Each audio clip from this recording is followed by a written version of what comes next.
రాష్ట్రంలో ఎమ్మెల్యేల పార్టీ ఫిరాయింపుల అంశం రోజురోజుకు ఆసక్తికరంగా మారుతుంది.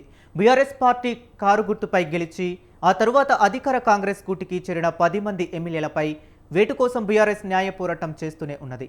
ఈ క్రమంలోనే సుప్రీంకోర్టు డైరెక్షన్స్ ప్రకారం 10 మంది జంపింగ్ ఎమ్మెల్యేలకు స్పీకర్ ఇప్పటికే నోటీసులు జారీ చేశారు. అయితే ఇటీవలే ఆ 10 మంది ఎమ్మెల్యేలు సైతం స్పీకర్కు వివరణ ఇచ్చారు. తాము బీఆర్ఎస్లోనే ఉన్నామని, కేవలం అభివృద్ధి పనుల కోసమే సీఎంను కలిశామని, తమ ఫోటోలు మార్ఫింగ్ చేసి పార్టీ మారినట్లుగా చూపారని వివరణ ఇచ్చారు. అయితే తాజాగా స్పీకర్ గడ్డం ప్రసాద్ బీఆర్ఎస్ పార్టీకి లేఖ రాశారు. 10 మంది ఎమ్మెల్యేలు ఇచ్చిన వివరణపై పార్టీ అభిప్రాయాన్ని కోరారు. 3 రోజుల్లో తన అభిప్రాయాన్ని వెల్లడించాలని కోరారు. దీంతో బీఆర్ఎస్ పార్టీ ఏ విధంగా స్పందించబోతున్నదే ఆసక్తికరంగా మారింది.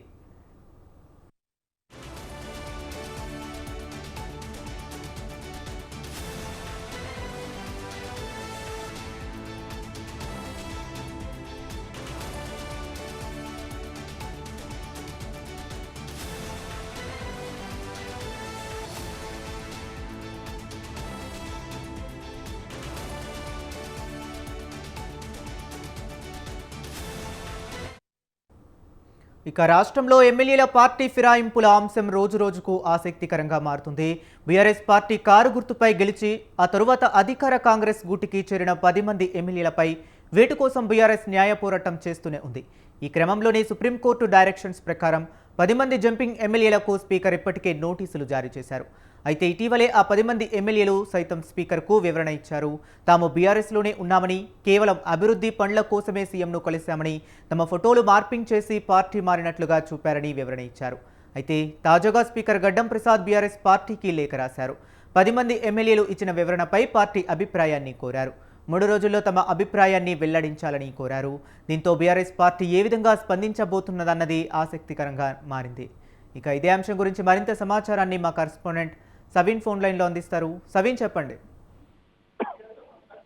బీఆర్ఎస్ పార్టీ నుంచి గెలిచి కాంగ్రెస్ పార్టీలో చేరిన 10 మంది ఎమ్మెల్యేలకు సుప్రీంకోర్టు డైరెక్షన్ ప్రకారం స్పీకర్ ఇప్పటికే నోటీసులు జారీ చేశారు. నోటీసులు జారీ చేసి వివరణ ఇవ్వాలని కోరారు. దీంతో 10 మంది ఎమ్మెల్యేలు వివరణ ఇచ్చినట్లుగా తెలుస్తోంది. ఈ 10 మంది ఎమ్మెల్యేలు సైతం తాము బీఆర్ఎస్ పార్టీలోనే ఉన్నాము, బీఆర్ఎస్ ఐడియాలజీ తోటే ఉన్నాము, పార్టీ మారలేదు, కేవలం నియోజకవర్గ అభివృద్ధి పనుల కోసమే సీఎం రేవంత్ రెడ్డిని కలిశాము, అదేవిధంగా మా ఫోటోలు మార్పింగ్ చేసి మేము పార్టీ మారినట్లుగా ప్రచారం చేస్తున్నారంటూ స్పీకర్ కు వివరణ ఇచ్చారు. ఈ మేరకు స్పీకర్ ఎవరైతే సుప్రీంకోర్టులో బీఆర్ఎస్ పార్టీ తరఫున కేసు వేసినటువంటి BRS party working president KTR case వేశారు. ఆ తర్వాత ఎమ్మెల్యేలు కేపీ వివేకానంద గౌడ్, పాడి కౌశిక్ రెడ్డి, పల్లా రాజేశ్వర రెడ్డి, జగదీష్ రెడ్డి, కల్వకుంట్ల సంజయ్ వీరంతా ఇంప్లీడ్ అయ్యారు. దీంతో ఈ ఎమ్మెల్యేలకు స్పీకర్ కార్యాలయం నుంచి నోటీసులు వచ్చాయి.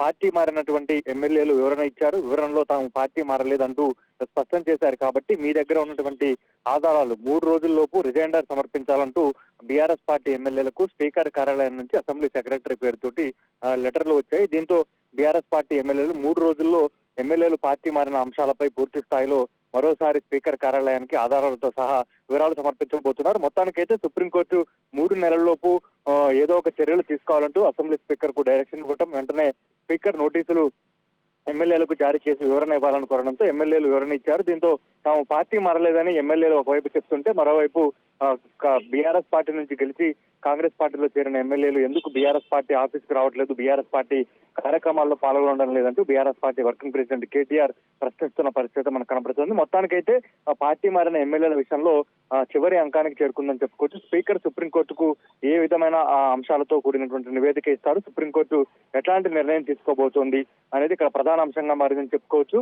మొత్తానికైతే బీఆర్ఎస్ పార్టీ ఎమ్మెల్యేలు మరోసారి స్పీకర్ ను కలిసి పార్టీ మారిన ఎమ్మెల్యేల అంశంలో పూర్తి స్థాయిలో ఆధారాలు సమర్పించే అవకాశం మాత్రం కనబడుతోంది. ఎమ్మెల్యేలపై వేటు తప్పనుందా?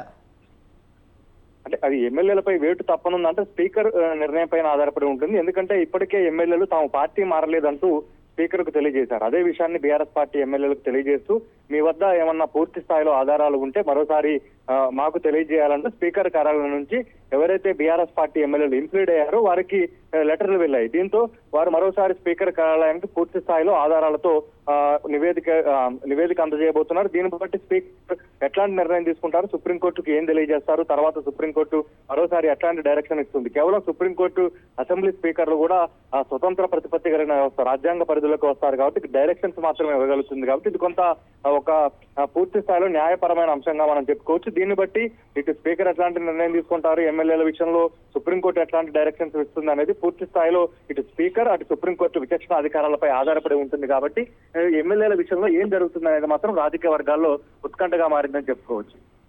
Right, thank you Saveen.